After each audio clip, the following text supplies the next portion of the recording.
Hello, my name is Jimmy Briggs, and this is Ending Violence Against Women and Girls.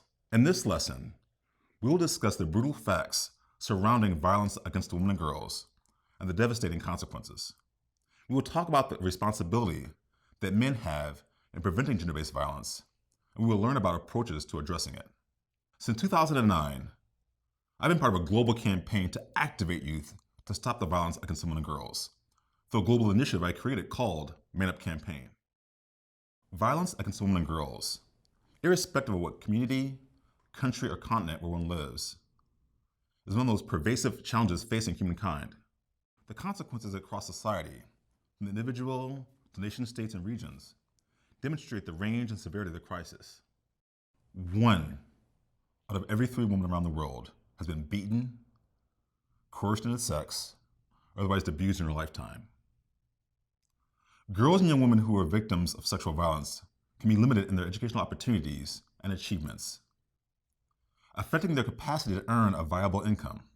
When women and girls are oppressed by violence and intimidation, businesses and government agencies are impacted, from employee absences, security costs, prosecution of alleged perpetrators, and increased poverty from a shrunken workforce of female citizens unable to work at their full capacity. Further, women who have experienced violence are at a higher risk of HIV infection. A critical survey several years ago among South African women showed that those who were beaten by their partners were 48% more likely to be infected with HIV than those who were not beaten. As advocates and leaders within your respective organizations and communities, you have an opportunity, a responsibility to mitigate and halt this pernicious phenomenon. The most important action is the one that you must do first. Educate yourself about the violence against women and girls. It is not uncommon that people's general awareness is minimal. In large part, that is a consequence of it not being discussed openly.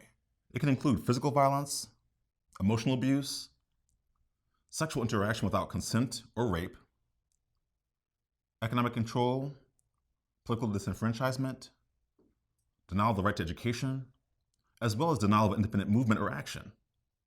Simply, it is any form of violence against women and girls because they are women and girls, which specifically means it's a form of gender violence. Often, violence against women and girls is fostered by negative constructs of masculinity and manhood, which lead men to believe they must hold certain qualities and exhibit behavior which is typically harmful to others, and sometimes themselves. For example, physical strength and sexual prowess can be used as indicators of whether or not someone is a real man, as well as economic viability, being able to provide for oneself and family, and having recognized authority or power beyond oneself. For men of all ages, it is critical to facilitate or initiate dialogue amongst themselves about violence against women and girls, and broader issues about gender and manhood. Most men are not consciously perpetrating acts of violence against women and girls.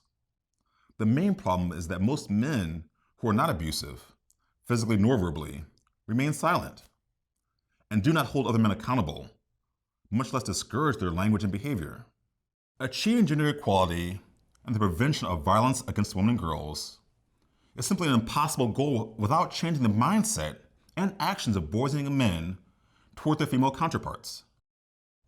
It also requires redefining and embracing representations of manhood that run counter to traditional examples. For too long, the absence of men and boys in the larger discussions women constantly have has been an impediment to lasting progress. Women and girls, too, must be able to share their truths as survivors of targeted violence inflicted upon them because of their gender. Real fears about social stigma and isolation can only be overcome through the broad recognition that violence against women and girls is tragically normalized. By not giving survivors of gender-based violence emotional affirmation and non-judgmental support, we allow their offenders to operate freely and with impunity. Having those nascent conversations about violence against women and girls must be done in safe spaces, preferably where people congregate and naturally feel most comfortable.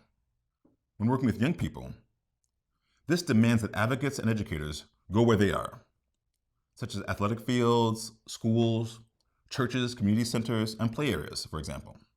Young people generally have few opportunities to address violence against women and girls. Engaging them with the language and tools to which they're most drawn increases the chances of successful attitude and behavior change, as well as increased awareness leading to possible advocacy. A key component for responding to violence against women and girls is messaging. From examples of campaigns done by the World Bank and non-governmental agencies to galvanize advocacy on this issue, it is important that messaging be not only appropriate to an audience in terms of education, age, and language, but also relevant. Whether discussing violence against women and girls in a small village or in a national setting, the dialogue must speak to the greatest challenge facing the audience. In other words, you as leaders must know what forms of violence pose the greatest threat. Trafficking may not be relevant in one situation, but the threat of so-called honor crimes might.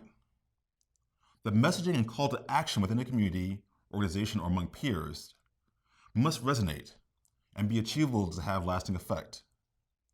If people understand that something impacts them and/or someone in their lives, it feels personal and more easily relatable.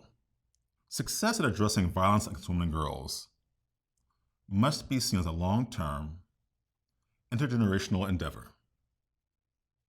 It's about transforming cultures and societies which hold beliefs and systems harmful to women and girls, as well as other vulnerable populations. It demands of you, as leaders, maintenance of focus, work in community with other like-minded individuals to identify viable responses, and hope. After you've completed all the lessons in this course at yale.state.gov, you can test your knowledge and earn a Yale Network certificate.